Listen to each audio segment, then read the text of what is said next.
Hello! Just wanted to give you a quick heads up before this interview that this was recorded back in January before Rowan was publicly a part of Rascal, so you might notice that that's missing from this interview, but there's still a lot of great takeaways ahead, so enjoy our chat with Rowan. Thanks! Hey, Elliot. Hey, Brian. What's the talk of the table? This week, we're sitting down with Rowan Zeoli. Rowan is a journalist covering the tabletop industry and actual play. You can find her work in Polygon, The Fundamentals, and Autostraddle, just to name a few. Rowan, welcome to the show. Thank you so much for having me. Oh, this is so nice. I'm so excited. We're very excited to have you here. Pumped. Been meaning to have this one on the books for a while now. I know, but So classically, my first dungeon people do hate journalists. It's just known. Yeah, it is one of our core tenets. Yeah. Classic us. So, Rowan, with these conversations, we always like to start off with kind of what our goal is, what our central questions are. And with talking to you, we would like to talk to the two Rowans that exist within you, the Rowan the actual play fan and Rowan the actual play critic. And along the way, we kind of want to get a sense of how you approach the medium as both of those things and learn a bit about where you think it's headed, should be headed, and kind of what you hope to highlight in your work. And within that, not to get a little too meta, we want to ask the question kind of throughout of, is this medium ready for critique? Which is kind of an already answered question by having you here, but it's something we'd like to get into as we go, if you'll let us do that sort of circular meta questioning. I love that. Actual play people being meta? No, never. No, never. We hate that. So let's start off with Rowan the fan. And so I guess the first question is, what was your first actual play that you came to?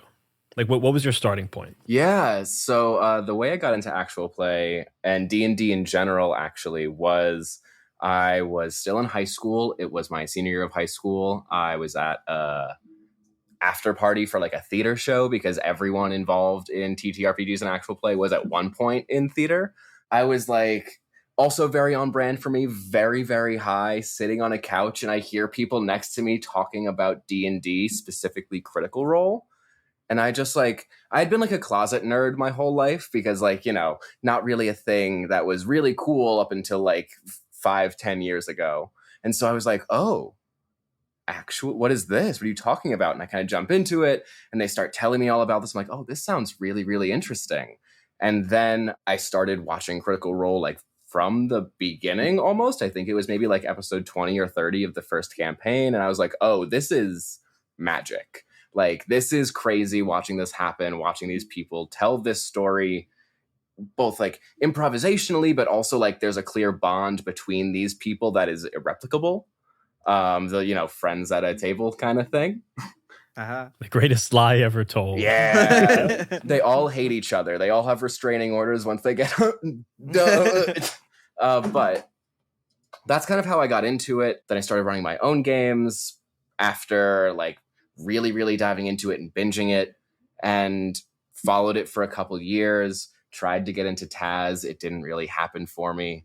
Listened to God's Fall by Aram, who we all know and love. And then kind of fell off of it for a couple years and came back around during late 2019, 2020. And I started watching Dimension 20 and was like, oh, this is something different. This is still actual play, but it's elevated. The performance is different. The editing style is different. The ethos of the story that's being told is different, and the format itself is different. And all of those things appealed to me in a way that Critical Role really appealed to my angsty teenager self. And then Dimension 20 really appealed to oh, this is art in a way that I didn't fully understand for a couple of years. And then started writing about it last July as an official criticism of Dimension, the Dungeons and Drag Queens season. Oh, I'm so sorry. We're not talking to Rowan the critic yet. We're talking to Rowan. Sorry. Yeah, hold on. Yeah. Let me dissociate myself. Yeah, I can't talk to them yet. I contain multitudes. I apologize.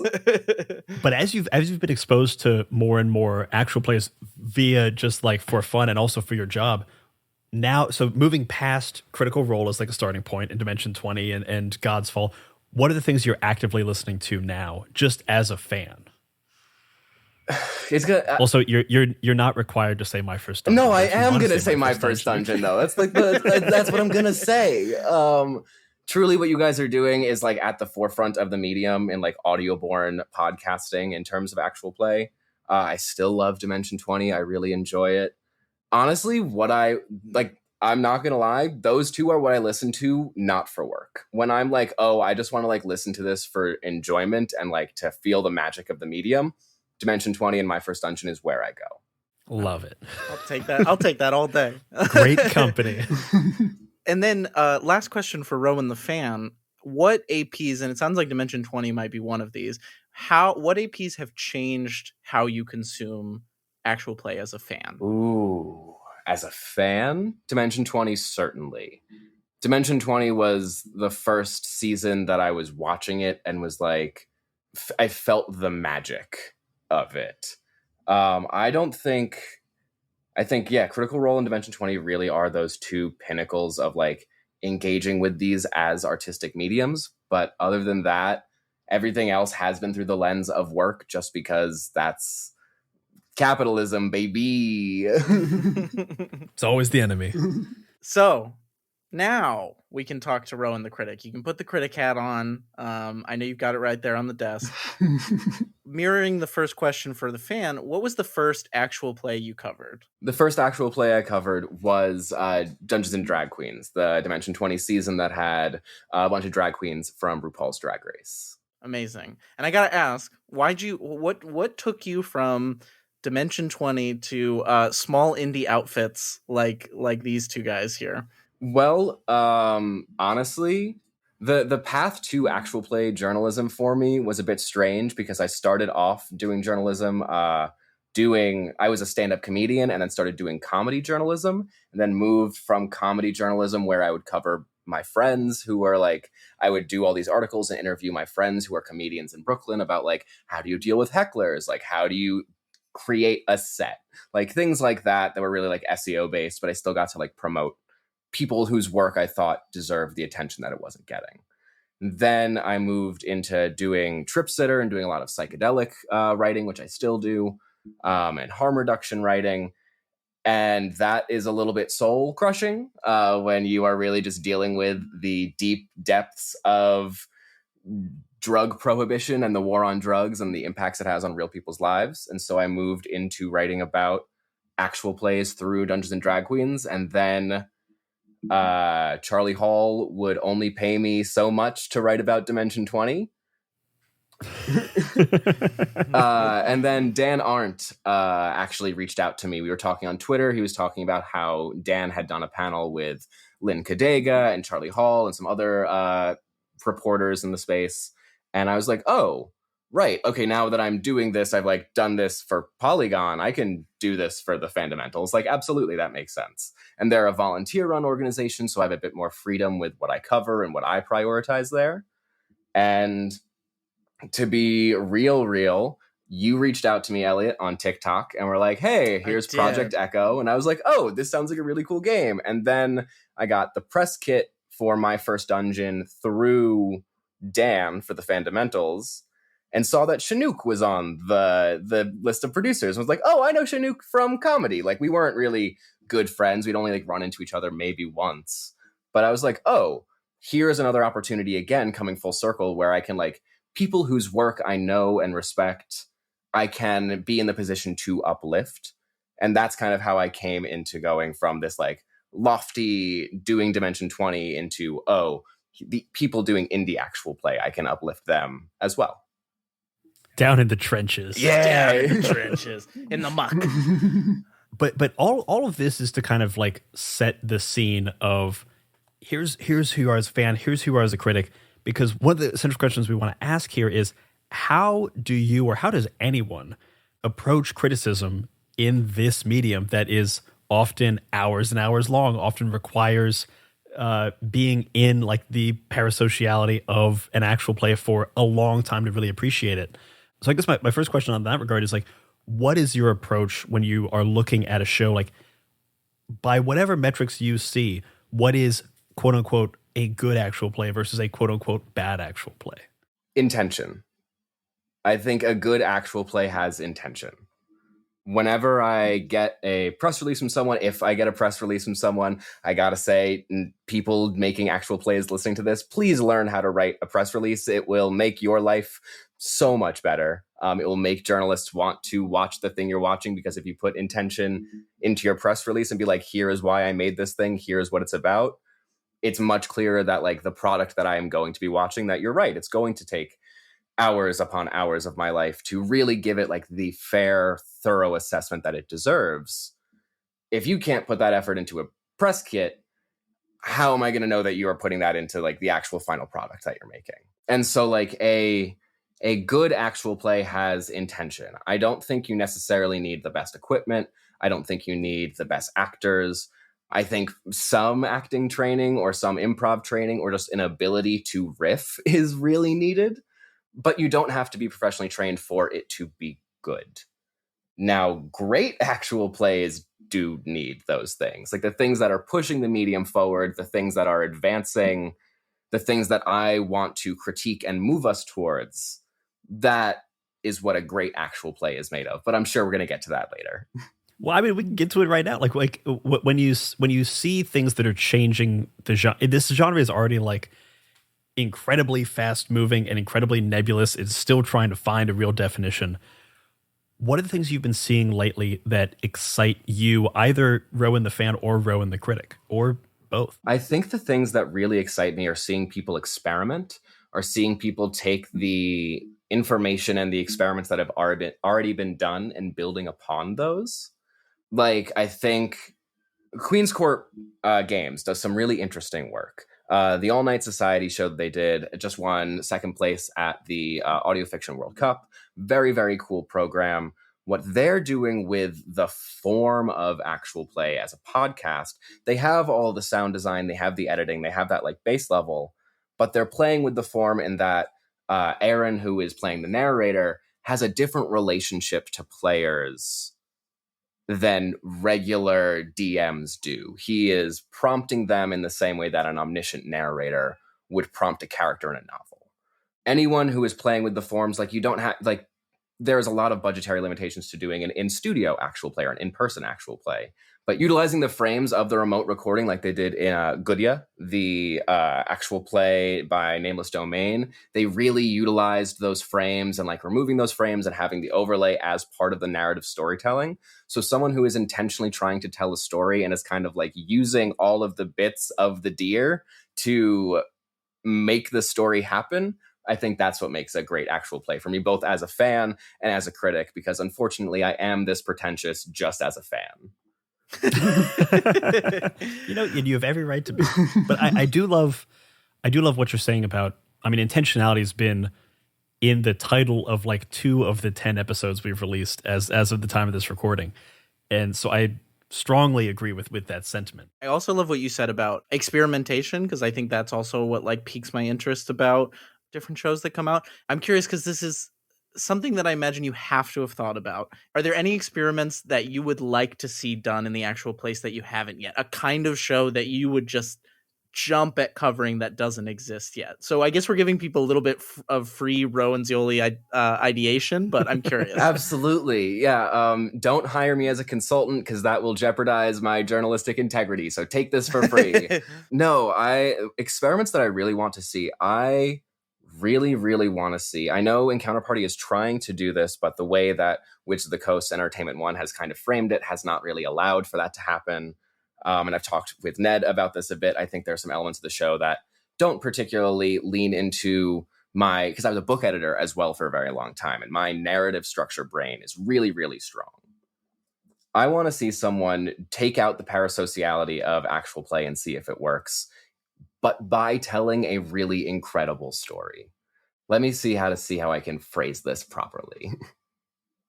I really think that a lot of people hedge themselves in actual plays. Like, I think the introduction of the personalities that are going to be playing the characters prior to entering the narrative, I think we can remove that and maintain the integrity of the narrative and the experience of actual play. I don't think you have to have here's Brian playing this character, here's Elliot playing this character. I think you can just jump in because you don't have that in TV and film. You don't have here's this actor playing this character, and here's why they're perfect to play this character. Here are the choices they made into making these motivations. You just see it play out. And you're still going to have some level of parasociality in the way a novel does, in which you are able to be like, here's why I am making this choice, and here's what the motivation behind this choice is. But that's what the character is thinking, not what I, as the player, am thinking for the character. I think that is a possible thing to remove. I don't think anyone's gotten it quite right yet. Sort of like character parasociality over person parasociality. Exactly. Yeah. So you don't need the parasociality of the actor if you are connected to the character, if you are, shipping these characters, if you're writing fan fiction. Like, that exists. People do that already. This is a thing that I found has held true for like the My First Dungeon sensibility as we've been going on, is that we have been cutting out more and more of the things that happen before the start. We still definitely have it in there. I'm not saying that we're ahead of the curve, but I do find myself pulling out more and more of that. I think you see it especially in the Orbital Blues season, where we start right on the action. And it does, we always had the, hello and welcome to My First Dungeon, here's a recap. And finally, recently, Elliot was like, why do we have these recaps? And I was like, you know what? I don't know. Most things don't have recaps. Let's just get into the show. People will remember, they'll figure it out. Let's go. Yeah. There's a reason Netflix has the skip recap button automatically. Absolutely. Yeah. I think another big thing, now that I'm just thinking about it, is shorter actual plays, like one-shots, film-length actual plays, because accessibility is one of the biggest barriers of entry to the new medium and as a developing medium. And I think if people were like, oh, here is a really incredibly made hour to 2 hour long story that is complete and told in a full experience, here is an introduction to the medium, I really want to see people do more of that. I have a big thought on this, because this is a question that's been racking my mind a lot. Because for My First Dungeon, we do a lot of very short seasons. So we do 1-2 episodes. We also do like Orbital Blues and Eusebius and Die 6 to 8 episode seasons. And I do not know. Like, I can look at our numbers, I get a general idea of like what's doing better. I do not know which is better. I could go either way. And there's a part of me that I love shorter seasons, and I love being able to play more games. I love being able to tell more concise stories, and I like that accessibility aspect. But me as a fan, when I see a 6 episode season of Dimension 20, I'm less excited than the 22 episode season of Dimension 20. And I can't quite figure out what it is I want. Because I agree with you. I love making things shorter, making things more accessible and more bite-sized, and a better chance for me to get into it. I want. Well, I'm not talking about you. I'm not talking about you, Brian. You are in it. You are lost in the sauce of actual play already. That's true. That's true. I'm a bad test case. I'm talking about, like, I showed my boyfriend Max your Project Echo season. The one episode, just here is what actual play is outside of Dimension 20. And he was like, oh, I get it now. And that's more of what I'm wanting. I'm wanting people who put the same level of production so I can show someone who has no idea what this medium is. So I can go to an editor of like a larger publication, if I can bring it to like a Slate, or if I can bring it to like insert big culture publication of your choosing, and go, here is an hour-long thing that I can write a whole really in-depth cultural piece about, and get a bunch of people to learn that actual play is a real medium that they can dive into. But do you think that exists just as a really great entry point?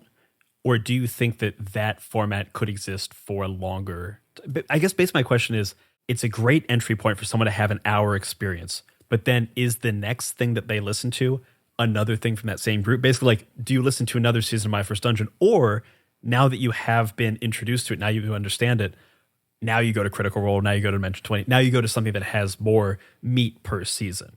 I don't think I would wish upon my worst enemy to go, hey, watch an hour-long thing, now go watch Critical Role. Go to Critical Role.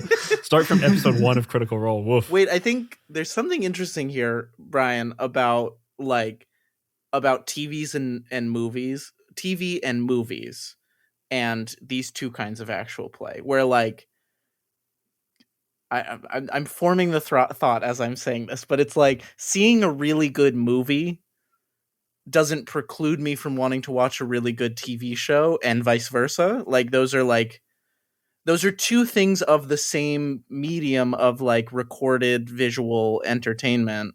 You know what it maybe is? And maybe it's that there, to my opinion, in my opinion, there have been a lot of great actual play TV shows, or like in this analogy, actual play TV shows.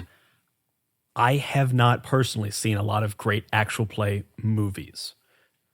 Rowan just talked about one, our Project Echo season. Well, I can't possibly be. Goodia is also a great example. Goodia is a 2-shot. I know. I need to watch that. You got it. It's great. And Dr. M. Friedman, who you've also had on the podcast, calls it the ambitious middle of actual play. And I think that's a really great term. We're getting to that. Don't you worry. Hell yeah. Amazing. But yeah, no, I think that's a really great point, Elliot. I think that they don't preclude each other. And I think they're also inherently different storytelling mediums.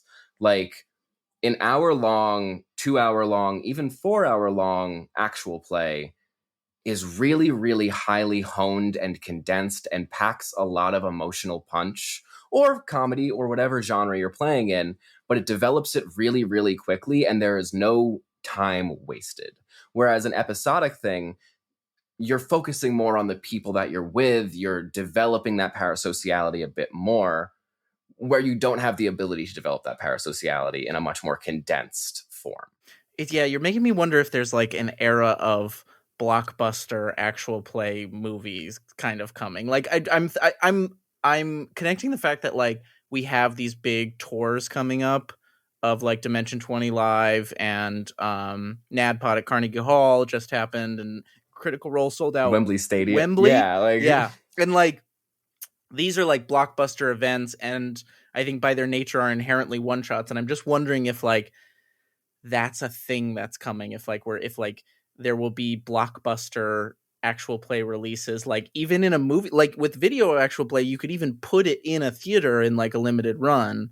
The thing is, though, so far all of the live shows, and not to their detriment or not to as a negative, but so far all the live shows have either been continuations of main campaigns or have they? Mm-hmm. Or like fan service, things, one-offs, which isn't bad.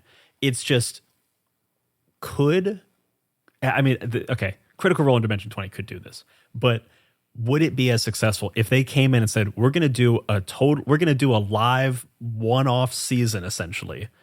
We're going to sit here for 4 hours. We're going to tell a complete story with new characters you've never heard of before. Would it work? Obviously, Dimension 20 and Critical Role, you'd get the butts in the seats and everyone would have a good time. But would it be as successful as what they're doing with long-form campaigns? I don't know. Well, that's the thing that I think is, when I've noticed a lot of these experiments have been happening, I think a lot of the reason why a lot of experiments haven't taken off in the way that many of us would like them to is because they're trying to do too many new things at once. Like, they're trying to either remove the parasociality, or they're trying to do a different kind of storytelling. They're trying to change so many things at the same time because they're not including familiar faces from the actual play scene, or they're trying to set themselves apart in some way.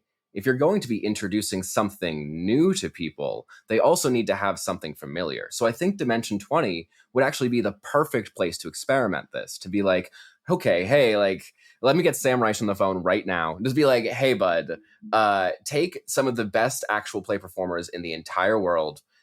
Don't have, like, maybe even take Brennan out of it. Make people, just some faces people know. Have a really concise, really tight story that happens without any of the parasociality beforehand. You know, we're kind of talking in circles. We're just circling the drain a little bit, right? There is also something, I don't want to get too lost into terminology because we could, and I'm sure we will at some point talking about actual play, especially on this show. But the term of one shot has kind of become, it's a very cool term. It feels very gamey, but it does kind of signal to me anytime I hear it of like, oh, we're going to make goof characters. We're going to do a fun thing. We're going to go wild and crazy. I don't have to care. Like, we're doing the, Soul Calibur one shot. Critical Role sponsored by Soul Calibur. The Wendy's. Show me the one shot that makes me cry, Mm-hmm. And it's like, those are all they're all cool and they're all good in their own way, but nothing has. I'm trying to find the right. I've been trying to find the word for this because I've had the same feeling, like one shot, especially if I'm trying to appeal to entertainment editors, if I'm trying to appeal to the masses who are like, what the fuck's a one shot? Like a feature length actual play, like something which would still be 4 hours. Yeah, exactly. But still, and I feel like people are actually much more willing to do a 4-hour actual play than a 4-hour film. Yeah, 100%. Could be 2 though. Could be 2. You could do it. Right, depending on the game. You could absolutely, yeah. But then that is, and I'm just like, my producer brain is going, and I'm like, okay, I know what 2 hours feels like, and I know what we can get done in 2 hours. And that does require the axing of all of that fluff at the beginning. Like, you got to start in the story because of time restraints. Oh, you mean like a book or a TV show where you have to start? Yeah, in medias res, baby. I think something that's also really interesting about this is how much back work you have to do. Like, you have to have your characters so thoroughly developed and your world so thoroughly developed that once you get into playing, there is no question about who these people are, what they're doing. You don't have time to figure out what the story is. You know what the story you're telling is the moment you hit record. Yeah. Less emergent storytelling, which, you know, not for nothing is some of the magic of actual play as it exists for me, at least. Absolutely. And like as a performer and as a producer, like some of the things I love most about it are the emergent storytelling. But yeah, for this style we're talking about, you need to know that shit in and out. I don't know how much.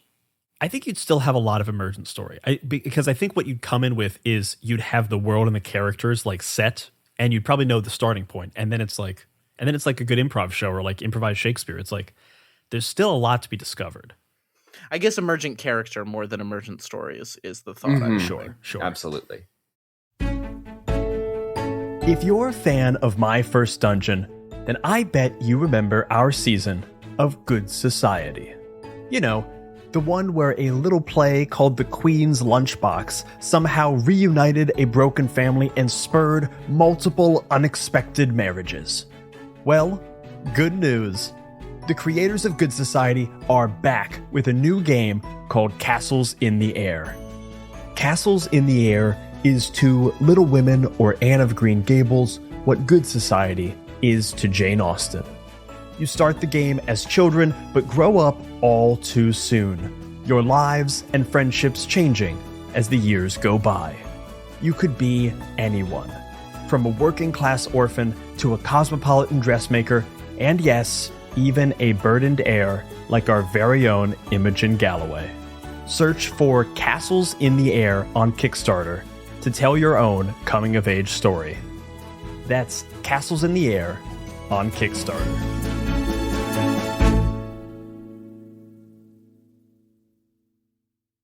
So, Rowan, you said something in there that is right out of our outline, because we had a wonderful conversation with your friend and ours, Dr. Emily Friedman, the preeminent academic of actual play. And M. Friedman uses this term, the ambitious middle, which we love and we find super interesting. And obviously we got M's take on this. I want to get your take on what are the elements that define an ambitious middle production for you. Intense artistic intention and no money. And no money. Oh, you make it sound so glamorous. God, I feel personally victimized by that definition. Yeah, But like for real one hurt. though, like if you guys had the budget of a Dimension 20, the stuff you'd be making is crazy. But that's just not where you're at right now. I do think eventually that'll be where you're at. I don't think that's where anyone except for 0.001% of actual play people are at right now. And so I really think with intention, artistry, and a limited budget, people have made incredible shit. Like people have just, in every medium, that's just true of every single medium that has ever existed. And it really pushes people to try and break the bounds of working within the limitations that they have. And that's what I think makes an ambitious middle for me. Like using the remote recorder, like I was talking about before, using the screens of the remote recording, using the overlay, using the edits of that to tell the story itself. Again, Queen's Court Games, I'm watching through Mekong right now. It's their mech season, and they use the little screens as little things of the mech. And I'm like, that's brilliant. That's so smart. It's all these little things that'll, and honestly, that is this is where I'm going to keep circling back to this idea of like movie, can't help yourself, actual play movies, because it's going to be stuck in the craw. But by doing those interesting things production value wise, like by using, for us, it's like sound design and music, but for a video AP, it's like using the screens and the overlay. That can be a thing that cuts out that fluff at the beginning. When you have really good, if you're in a visual medium, like if you're doing a video actual play and you use the visual aspect to its best extent, all of a sudden you don't need a lot more words at the start. Exactly. I mean, it's the classic show, don't tell. Exactly. Yeah, 100%. Yeah, that's really good. Yeah. And it's like the character themes from Behold in our seasons. Those are character defining sound that we then don't have to say as explicitly. Exactly, yeah. And we can play those up and hold those back, and you get a better sense of whose scene it is, even if you're not really actively hearing it. Those decisions, as you make more and more and more and more and more of them, they add up to something significant, to something substantial. They create a world. They create the immersive experience that is referred to as narrative transport. I don't know if you guys know what that is. Oh, no. That's a good word. That's a good phrase. So narrative transport is the psychological phenomenon in which when you are listening to a story being told, your brain registers those memories of the story as if they were experiences that had happened to you. Similarly, also, when you're listening to someone tell a story, your brainwaves match up with theirs, which is really crazy.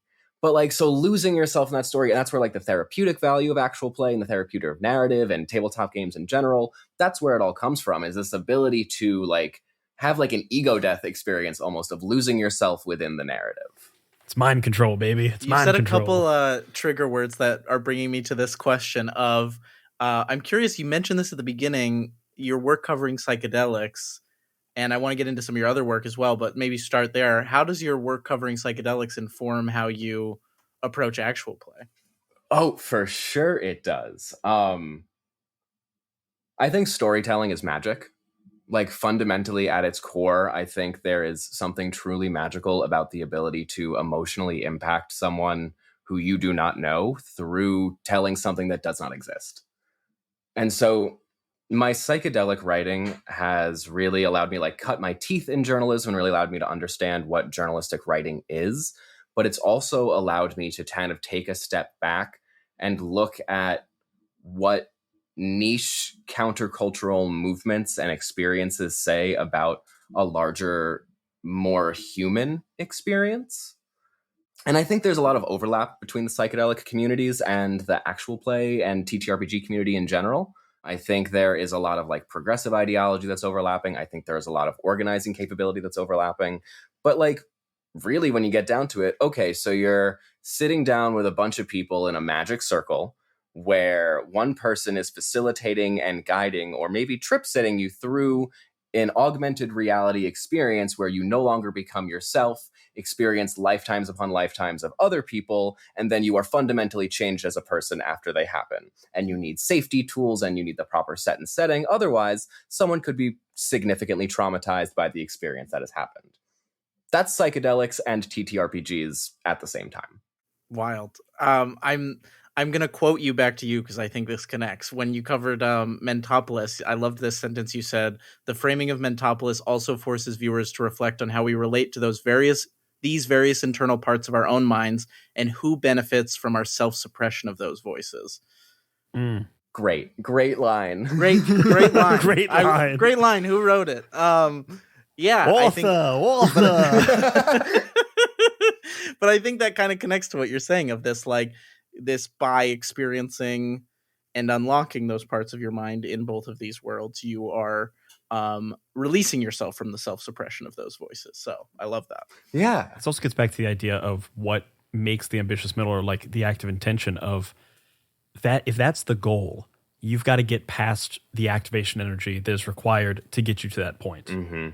And it's only made harder if there's fluff at the beginning or if the sound is bad, or these are things that are obstacles to be overcome so that you can get to that point and have that transcendent experience.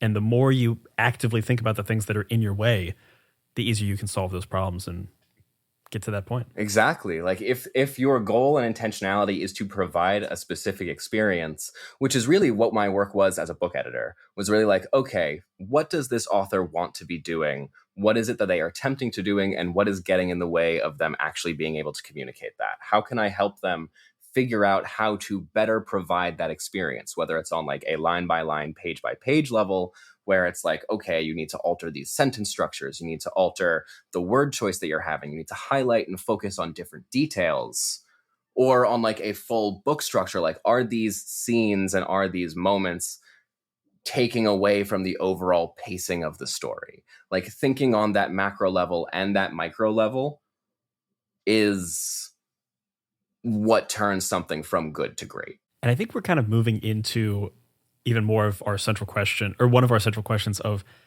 is this medium ready for like capital C criticism? Because in the same way that an editor is basically a critic that's just on your side, there is a prevailing sentiment that this is such a nascent art form that we are still in the space where you kind of want to have rising tide raises all boats, like only noting positive things. But in the same way that you need an editor to point out like, hey, this isn't working, maybe you should do it this way, I am of the opinion that like negative criticism in the space at large would be good for the medium.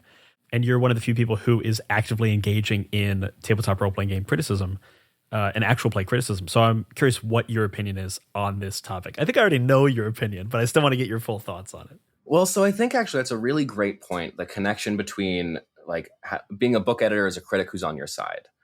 I am on the side of the medium. I am on the side of making it so that way more people come to the medium. The people who are making stuff in this medium get their due diligence and their flowers. But I also want to let people know that they're doing better. Like if like a friend who tells you that you're doing everything right all the time is not actually your friend. Like someone who will like tell you like, hey, you're fucking up. Hey, you need to change some shit. That's how you know you actually have a real friend who cares about your well-being in the long term, rather than just like trauma responding and appeasing any kind of negative reaction from you.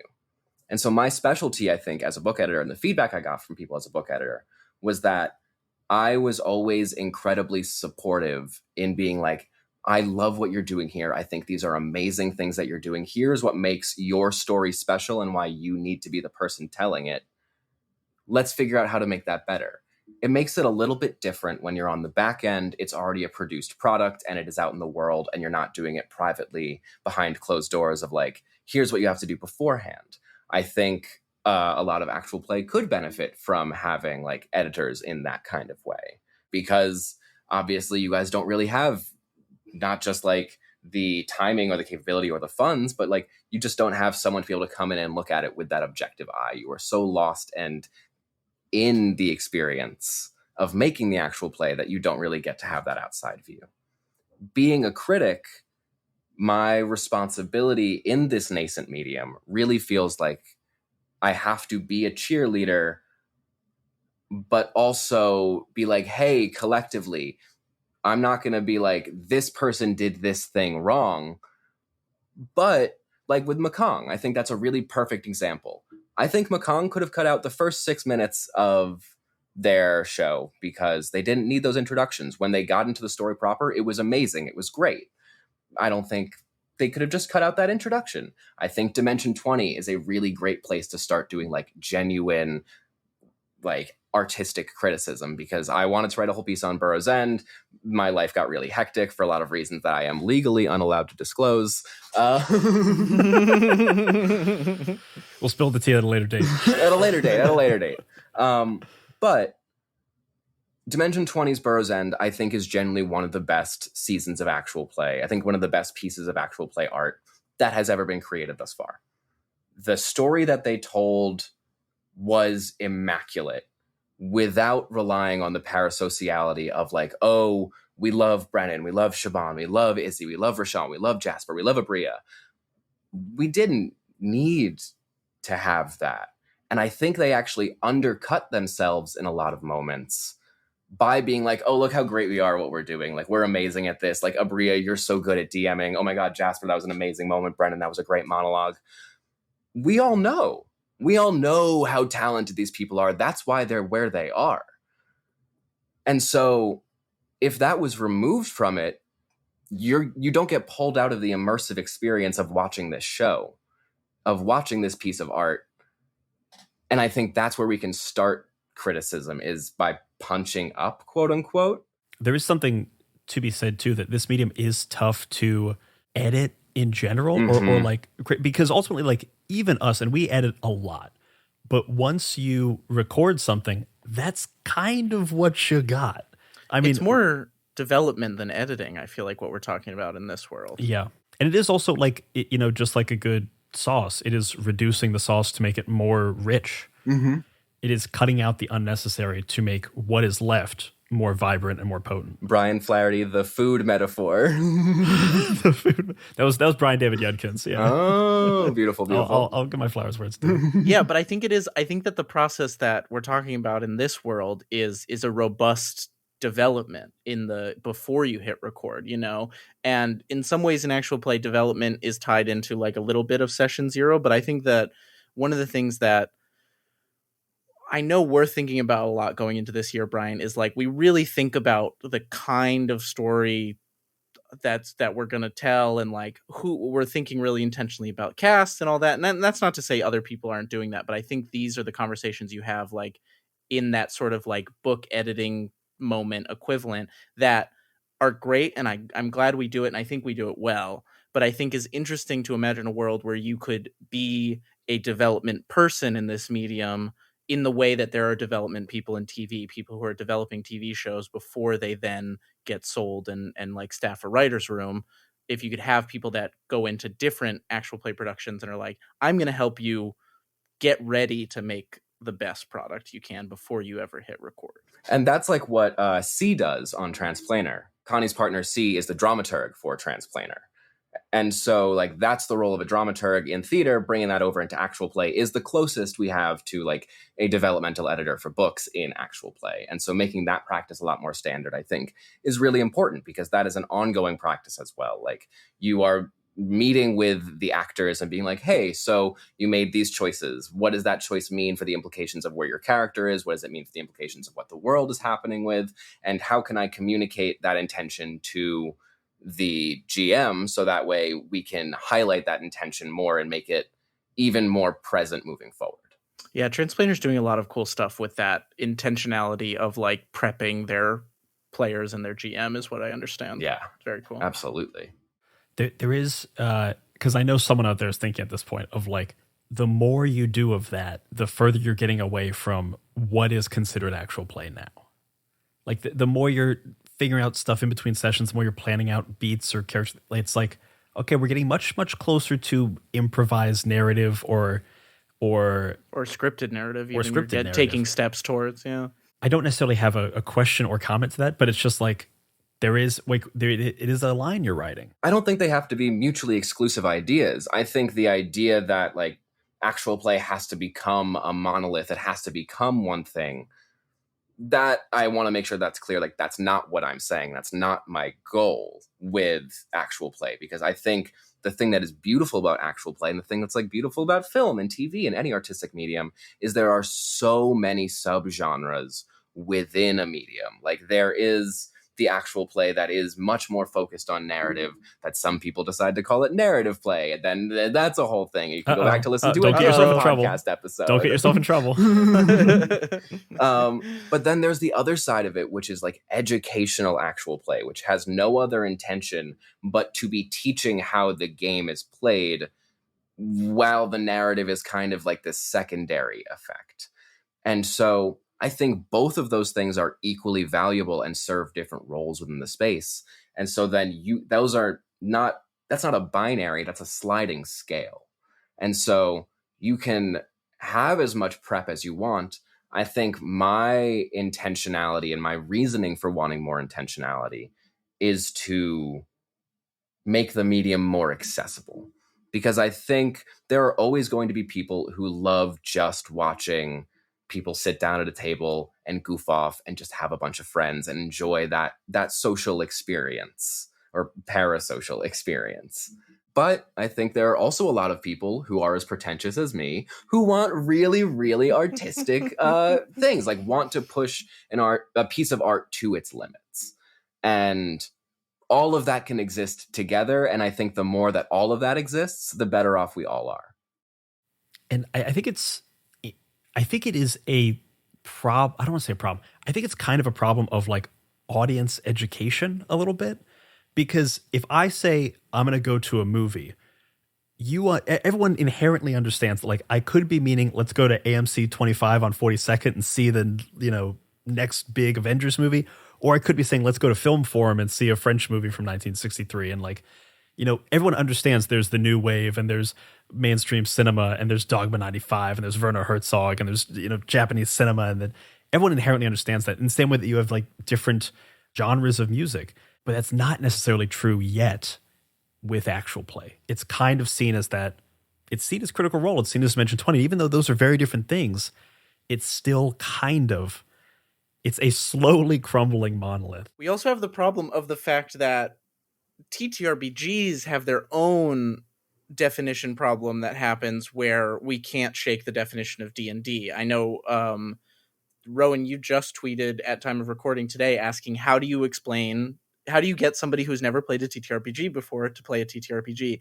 And the tricky thing about actual play is that, not in all cases, but in a lot of cases, you're also asking somebody to understand the medium of play that made the story, which is also a thing that is difficult to get audiences in on. So you're like doing twofold level of getting the audience involved, which, like, coming from the game design world, I know is already a challenge on just the like getting people to understand a TTRPG thing. And it's like, but also, what if we then use this thing you don't understand to tell a story and you listen to that instead of watching a movie? Exactly. You know what I was saying about like activation energy and static friction you've got to overcome? That's a lot of it right there. That's a lot of huge ask for someone coming out of nowhere. Like, really, honestly, right now, if you love actual plays, think of how you would explain it to your grandmother.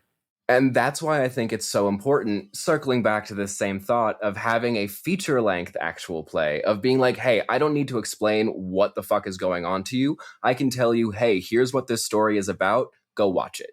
I feel like we've gotten close on Project Echo, and I think the Anamnesis one. Breakfast. Oh, the Eusebius Bed and Breakfast. And Anamnesis absolutely. for sure. I mean, I guess Eusebius is more like a serial series, but it's still kind of audio fits cartoon that. even. It's an audio cartoon, you might say. I want to poke at that a little bit. So we had, again, M. Friedman on, and we tried to get M to on mic come up with some new terms with us, and M, ever the academic, does not want to jump into those. I love things, that I'm not an academic. Yeah, don't we all? No offense, M.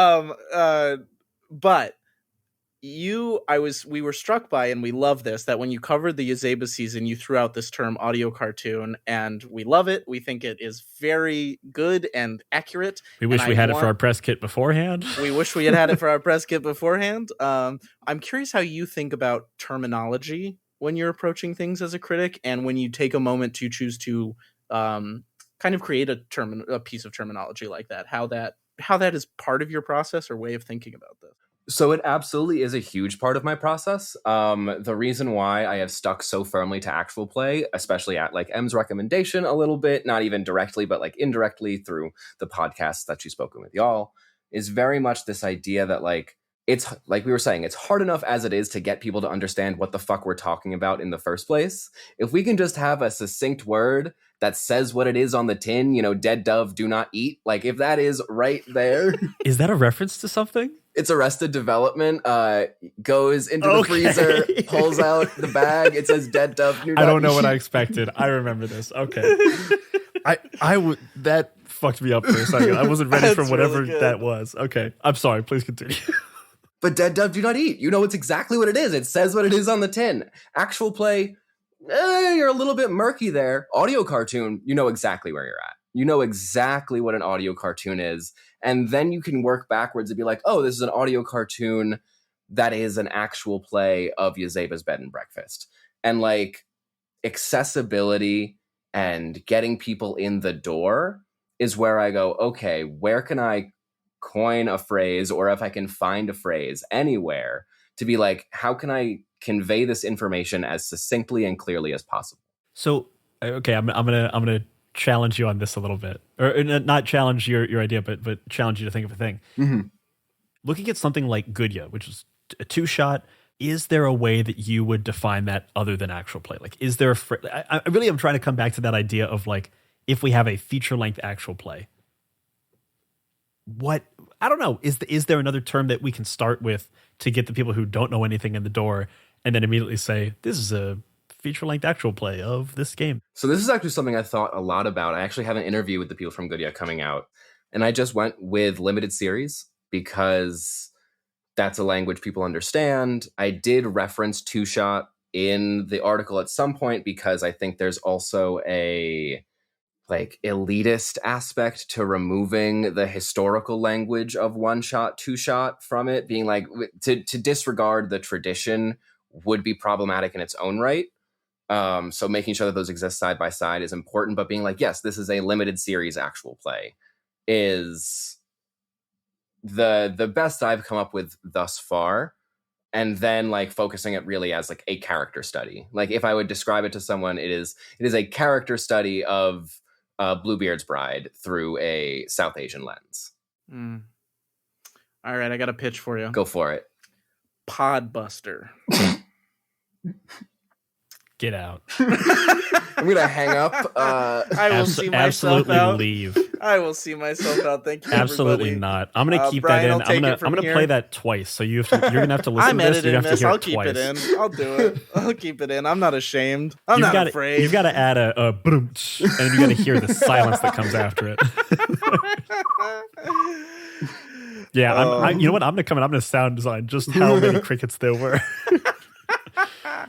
No, I don't mind Podbuster, honestly. Well, describe what it, but see, like, what does it mean? It's podcast plus blog plus Blockbuster. Oh, I thought that was apparent. pod. Oh, okay. Podbuster. Classic portmanteau. Yeah, classic portmanteau. Classic portmanteau. I feel like other people might use Podbuster, but I feel like it might mean something completely different. I don't know. Yeah, it's true. Well, now you're not wrong. Classic I My do know- First Dungeon raunchy humor. The classic My First Dungeon raunchy humor. There is a podcasting company called Q Code, which people might be familiar with. They take like big name Hollywood actors and they put them into like limited series audio dramas or comedies and they have the intention of trying to sell the rights to movie companies and stuff. But they often pitch their things as like audio films or audio movies, and they try to couch it in that vocabulary. Yeah, movies for your ears. Movies for your ears, yeah, to varying degrees of success. But it's something interesting. Anyway, I'm going to pull us back onto the rails after I did what I did. After you pod busted us. After I After you pod busted all over this interview. So I love, Rowan, that you brought up this that you talked to Dan after this panel that he did with Lynn, which I actually got to attend at Gen Con, if it's the panel that I'm it is that thinking of. panel. Yeah. And I asked this question to the panel, and I'm going to ask it to you. And I want to understand how you parse the responsibilities that you have as a critic to the audience, to creators, to yourself, and to like the publication and more, if there are more. That's a very interesting question, because like parsing the responsibility, I think all the responsibilities are the same responsibility. I think the responsibility is to be honest and to be in good faith and to try and maintain a level of trust and integrity. Like, I don't think there is a differentiation between those responsibilities, because I think once you start saying that there is a differentiation between those responsibilities, then you are getting into different roles, because the role of a journalist and a critic is the same role anywhere you position it. That's a great answer. I like it. That's the answer I was looking for. That's what I was looking for. Well done.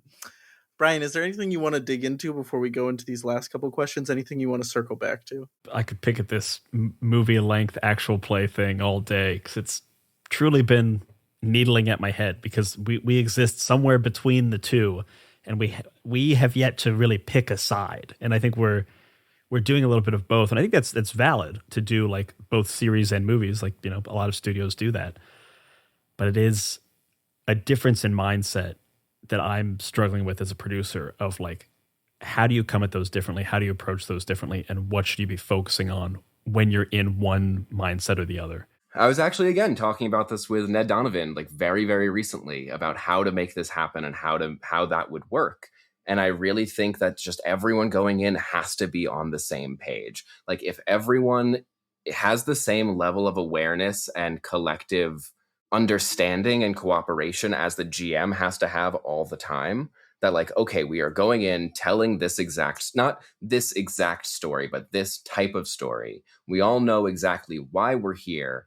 We're not going to throw in the random jokes. We're not going to throw it off the rails, because like those are impulses that you can indulge in longer shows. But if everyone's going in being like, okay, no, we know that we cannot, we know that we have to do this. If everyone's on the same page, I think it gets a lot easier. Yeah, because we've got a session 0 coming up on this Sunday, and now I'm just actually thinking like for a shorter season, for like what will likely be a 2-shot, and it's like, how do I come into that with that intentionality? So I'm going to do some free consulting work right now. Yeah, go for it. So I think the thing that you really have to do is really nail down what themes you are tackling within the story and how the characters, what is defined as the third rail emotionally. This theory comes from a book called Story Genius by Lisa Cron, where every aspect of a story has to reflect the internal emotional third rail of the characters. And so it has to challenge, affirm, or confront that worldview. And if it does not do one of those three things, it shouldn't be in the story. Now we got to figure out what that third rail is. I'll let you know. I'm excited. We'll cycle back to this. I'm excited. It'll be fun. Actually, Rowan, do you have anything else you wanted to circle back to before we? Yeah, the last thing I think actually is I think the way forward for actual play as a medium at large is more collectives, is more people working together rather than individual studios trying to do things on their own. Because I think the model that a lot of people are trying to come at actual play creation is like, we are going to make our projects, we're going to focus on ourselves and move forward in that way. That works, but I do think that stunts growth in the long run, because it is an inherently like capitalistic view, is inherently like, I am doing this for myself and I am doing this to make sure that my project works. I think the collectivization of resources to a degree of being like, okay, here are other people in the space who are doing some really incredible work, who care about it as much as I do. We are going to come together and make these things together with all of our collective resources. It is less of a drain on each of us individually and easier for people to discover and find us if we are in these larger groups. And so this, again, I was talking to Ned about this. We were trying to figure out like, what is the future of actual play? How do you make money here? Because I think that's a huge thing that people don't really understand. And that's what I think my job as a critic is to get people with money to pay attention to the art form. Figuring out that of how to make money together instead of how to make money individually is going to be the way forward for the art form. And I guess, who do you see doing that? Who do you think is succeeding in that right now? Or who is making the steps towards it?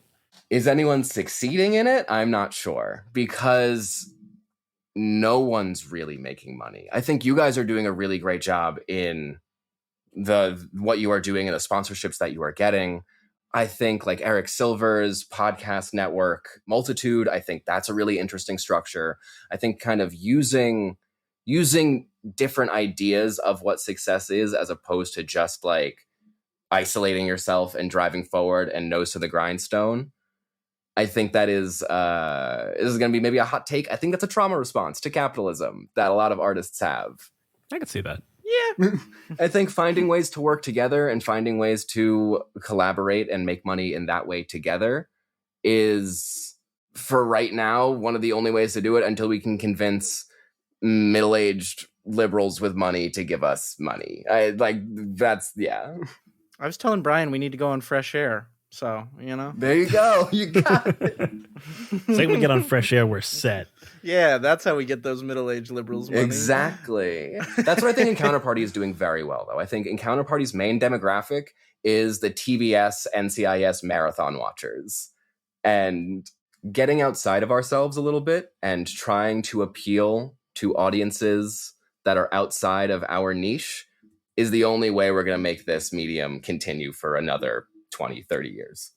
I do love what Ned and Encounter Party are doing. And I think to what degree they're successful in removing parasociality still remains to be seen. But I think they are, in my opinion, probably the closest. Absolutely. They're really going for it. And I know when I watch that show, I am not seeing the actors. Like, I know the names of the characters better than I know the names of the actors. And I care more about the characters than I care more about the experience of the performers. So at least for me, their venture is succeeding. Absolutely. I also think, though, the thing that I told Ned, and I've told him this real honestly, I was like, hey, you opened with a dream sequence. That's like rule number 1 you don't do in fiction writing. You're trying to tell a fiction story and you opened with a dream? Come on. Oh, that's such an interesting bit of like, are we destined to fall into all sorts of narrative traps that other mediums have worked out? That we just haven't gotten to yet? That we just like, that actual play just hasn't gotten to? I'm thinking of like the show something crazy and then cut to 3 days earlier, like a film trope. Like, are we just destined to make all the same? Well, I think that's what Ned's intention was with it. I think Ned was very much like, we're trying to do a thing in actual play that hasn't been done. We're trying to call our shot and be like, this is where the story is going. I personally had a difficult time reading that from the first episode. But again, I didn't sell a show to Wizards of the Coast. So, like, fuck me, right? Yeah. I think with that, we'll take to our final question. Rowan Zeoli, what are you bringing to the table today? This could be a person, a game, a show, a resource, anything within tabletop or without tabletop that you would recommend to our listeners right now. I have mentioned a bunch of shows throughout this episode that I think everyone should go watch. Another great show, Replay by Aram of Dead Ghost Productions. Really, really Absolutely. Great show. Fantastic. However, in the vein of the conversation that we've been having, if you are a GM of an actual play and you want to learn more about story structure, read Story Genius by Lisa Cron and Story Grid. Those 2 books are the most important texts for me in learning how to understand story structure on a deep, like, intuitive level. And I think the more you understand intuitively how stories work, the better you are able to perform them in improv. And again, that's just another step towards intentionality. Like, everyone can passively watch shows and television and pick up on story structure, but by actually choosing to study it, again, another step that will add to the mountain of things that will slowly make for a great and innovative show. Thank you, Rowan Zeoli, for coming to the table. Do you want to let people know where they can find you? Absolutely. You can find me literally anywhere at Rowan Zeoli. It's a great name because I chose it and no one else has it. Incredible. And keep an eye out for more of Rowan's work in the coming months. We're very excited to read more of her great words. And if you want more gaming content, check out the 20-sided newsletter and the many-sided media Discord. Those are both linked in our show notes below. Rate, review, and follow wherever you get your podcasts. And that's what the table is talking about. Bye, everybody. Bye. Bye.